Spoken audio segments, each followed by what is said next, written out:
Hey everyone, welcome back to another StarCraft 2 commentary. Today we're going to be doing a game between StarCraft and VortiX. Of course, this map is Antigua Shipyard. On the top left we do have VortiX, as the purple Zerg player. On the bottom right we do have StarCraft as the white Zerg player. Now this is of course the tournament for MSI WorldWide France, which has been recently underway. Of course, both these players are top-notch players, so you guys are going to enjoy this game quite a lot. Anyways, let's speed it up just a little bit. We do have those overlords. Both of the overlords for both the team players are moving out, of course, to get those resources now.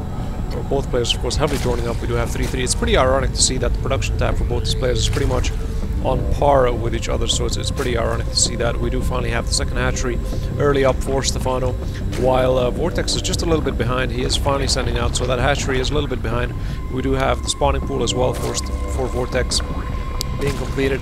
He did get that spawning pool a little bit earlier in comparison to StarCraft though, but still we do have that second hatchery a little bit ahead of VortiX. So StarCraft now finally coming up for that spawning pool. We do have that gas again. That's probably for that metabolic boost. So I do believe sort of the same play is going to be coming in from both the players. So finally the first queens are coming into play.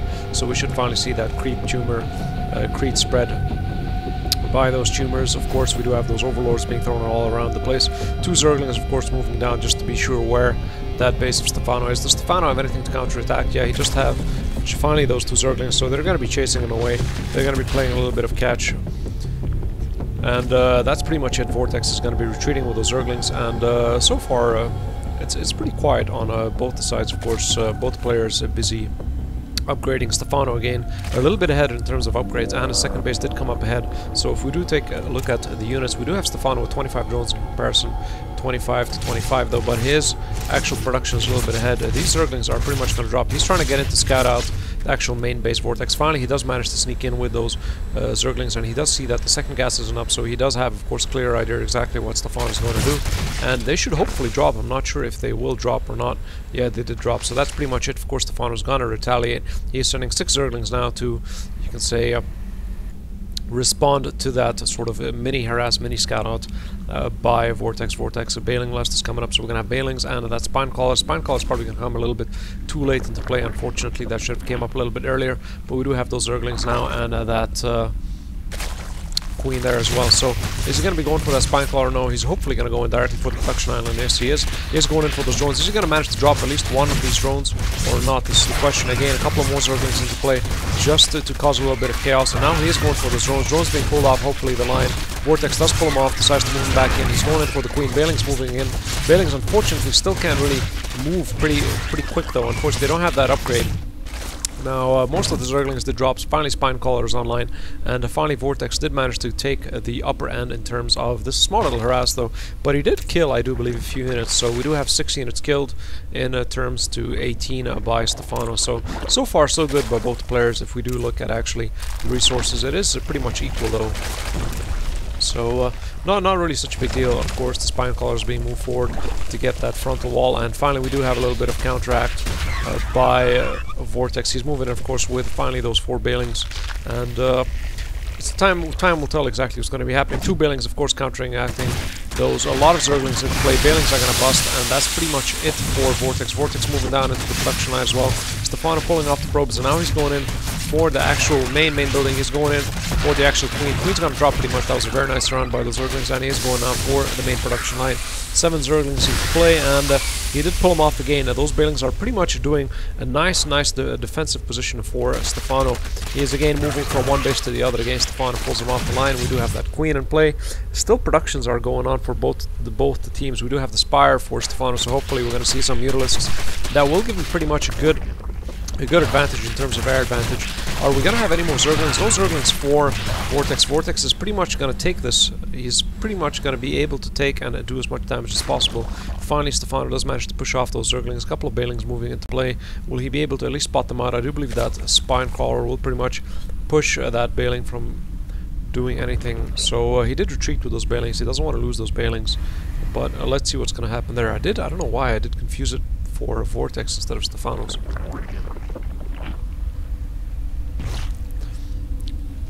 Anyways, let's take a look at the production tab. We do have finally the infestation pit coming online. Again, the evolution chamber, so we should finally hopefully see those 1-1 upgrades coming for Stephano, so that's pretty nice to see. And VortiX finally counteracting. We do have a lot of Zerglings, a couple of Balings, and he is retreating. So far, nothing really much. Stephano, of course, putting in a little bit of Crete here, so he does see what's happening here. This is very good in terms of having that speed boost as well, so that should pretty much keep those units coming down from VortiX to Stephano's advantage. Now let's see if this is actually going to prove to be worthwhile. He maybe does need at least one more spine caller here to prevent such, you could say, a successful, you can say, attack by VortiX, especially with all those drones coming into play. He's going to pretty much be dropping a couple of those drones, and Stephano obviously trying to counteract this split between VortiX. VortiX does split up these units, and now he did manage to drop one of those squeezes that gets around, and another small little harass here, and those units pretty much died out by those Balings. Stephano's using these Balings to, of course, take out these Zergling, you can say, attacks by VortiX. Finally, Stephano getting... No, it's not Stephano. We do have VortiX coming in with those mutalisks. I did believe that Stephano was going to come in with those mutalisks, but he didn't. He instead is going for that Infestor build. So we're going to have a couple of Infestors. VortiX going in with 8. I do believe now he's going to have 10 mutalisks into play, so this is going to be very interesting. Third hatchery coming up for both players. And so far, I do believe the hatcheries, the third hatcheries are pretty much on par. Finally, the mutalisks are moving in, so here's going to be a little mutalisk harass. Stephano not really up for this. He just has one spore caller, so there's not really much he can do. Of course, he does spot that out. He moves the drones away. He moves them towards the actual spore caller, and this extract is pretty much going to drop. That's it.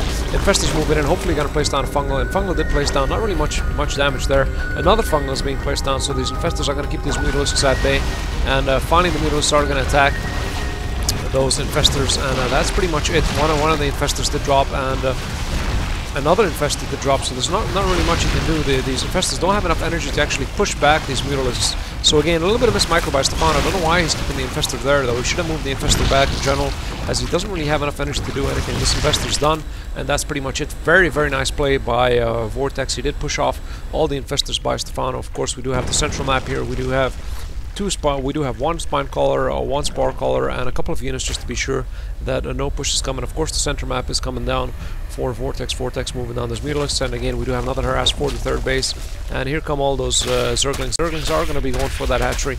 Not really much you can do. I don't think he's going to be able to drop that hatchery. These Balings are pretty much going to force him to retreat, and very nice bust, as you did see, and very nice micro by Stephano. He did move it all the way around to make sure he gets as many Zerglings as possible. I do believe just that one Baling might have mopped up at least 8 Zerglings of VortiX Zergling army. So very nice play by Stephano. Very nice micro, you could see there. It's really interesting play between both players. They are pushing and pulling each other as much as possible and really prodding at all the defensive positions that they possibly can.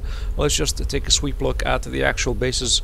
The initial secondary base, of course, we do have all the overlords here. Here's the Spire. Nothing really in terms of mutalisks. He did give up for the mutalisk push. VortiX did decide to move away from those mutalisks though, but he does have the missile level 1, so we hopefully will be seeing more mutalisks into play. Finally the infestors as well coming online. A lot of upgrades, pathogen glands and the Gale as well. And finally Stephano coming in with those roaches, so it's very nice to see Stephano with his Roach playstyle, very famous Roach playstyle. So really interesting to see. He's going to actually be going in for a little bit of harass. Yes, he's going to be going in for a little bit of harass. No, not really. He retreated. We do have a couple of mutalisks with a few Zerglings are going to be pushing back. So Stephano, of course, is going to be retreating. And again, VortiX, the center map goes to VortiX. So far, both players are pretty much on par. Of course, VortiX as well going in for those roaches. So we're going to have, let's take a look at the units for both players. We do have 8 roaches for VortiX in comparison to Stephano. Still not. We do have 8 roaches, 11 now to 8 roaches, and a couple of infestors again for both the teams. We do have 8 to 6. So really, Stephano a little bit ahead in terms of infestor build, but roaches he is substantially behind. We do have 20 roaches in play for VortiX. VortiX really going all out now. He is really pushing out, getting all those resources that he can. He is really droning up, getting all those infestors, roaches, that he can possibly get his hands on. And that's pretty much it for VortiX. So we are going to see a very aggressive push now. We do have the center of the map, a lot of roaches with a couple of infestors, a few Zerglings, and of course the mutalisks to provide a little bit of air support. And will Stephano manage to hold this? Will he hold this? This is the question, ladies and gentlemen. Will he actually manage to hold this? And finally he pops up. He did throw down a couple of infested Terrans. A few fungals. Very nice placement by those fungals, by the way. Very, very nice placement by those fungal. Those roaches should pretty much have a lot of intensive damage, and those infested turrets that are going to provide a lot of cover and fire. And again, a very, very nice battle between both players. And StarCraft does manage to win the battle, and StarCraft is obviously counteracting this push, and StarCraft is moving forward. This is unbelievable what he just managed to do with those infestors, and he should pretty much mop up the rest of the Zerglings. VortiX knows that he's going to lose. StarCraft is pushing forward with a lot of infestors. Let's just take a look at the amount of units that he has. I don't know why he didn't push. We do have 12 to 32, so literally StarCraft has 2 to 1 in terms of army count, in terms of roaches, so I don't really know why he's not pushing forward. We do have the 4th hatchery for StarCraft coming as well, and so far nothing really much is happening. Of course, those upgrades are coming online, so we do have hopefully 4 more minutes to play, and this really isn't looking up for VortiX. StarCraft now again producing more and more roaches. Finally those hydralisks coming into play, and it's pretty funny that both players in a way do have a feel for each other, as VortiX again is producing those hydralisks and getting more spine collars into play, and he does feel that something's coming up, and he is trying to get those defenses up and ready. So let's see exactly where he did place those spine collars. I do believe he did place them around the actual bases that he does have, so it's really good to see that he did actually decide to defend his actual bases. Now he knows that this is coming. Here are the spine collars. He knows the push is coming from StarCraft, but will he be able to hold this? I sincerely doubt. This is looking up for VortiX. StarCraft is going to be moving in with, I do believe, around how many units does he have? 32 roaches to 29. Unfortunately, he did wait. If he didn't wait, he did have 32 to 11, I do believe. No, 28 to 11 roaches at that point. So he would have had a substantial good advantage here now. Again, StarCraft is going to be having that 4th hatchery, and he's already preparing it up for the actual harvesting of the actual gas and the minerals. So here it goes. Hatchery is online, even the gas, main gas, which he does require for those roaches. So pretty much good. Here comes that scout. The overseer, of course, is moving forward just to have a feel of what to expect, and he will see this massive frontal line being placed down by VortiX there. The overseer is going to be taken out, but it doesn't matter. He did get the scout out that he did require, as you do see. Finally, the push coming in from StarCraft. Of course, Infestor's throwing down a couple of infested terrans, and roaches, of course, surrounding. Very nice concave by both players, and VortiX is retreating though. He's on the retreating end. I don't know why he doesn't move back to get the actual support of those spine collars, but so far it is looking pretty much equal for both players though. Let's take a look at the production line. Of course, Infestor still throwing down more of those infested terrans, and StarCraft did lose this matchup. It's pretty interesting to see. StarCraft did lose this matchup, and VortiX is now finally moving in, and now it is just really a hydralisk versus a couple of infested terrans, and StarCraft's 4 infestors are really here, and we do have a couple of more roaches moving into play, and the hydralisks, of course, should pretty much be able to take out these hydralisks, I mean those roaches, and that's pretty much it. We do have a couple of more roaches coming in as a backup, and these infestors, of course, trying to hold off this actual push by VortiX, and nothing really much you can do. I do believe StarCraft is really providing that cover fire that does require with the amount of roaches that he does need. So this is the question though, but both players are producing a massive amount of roaches, so the question is who will actually be able to take it out. Very nice fungal placement by VortiX. He should pretty much take out this army itself, providing a lot of additional damage by those infestors, and will he actually be able to push forward? This is the question. I'm not sure. So far it is pretty equal on both the sides, and I do believe StarCraft should hopefully break this concave though, but let's see exactly how the tide does turn, and yeah, VortiX does know that it is coming, and that's pretty much it, and he does call it a GG. So this is it for the first game between these two players. Again, very tightly played between both players, and as always, happy gaming, and see you again in the second game. Bye.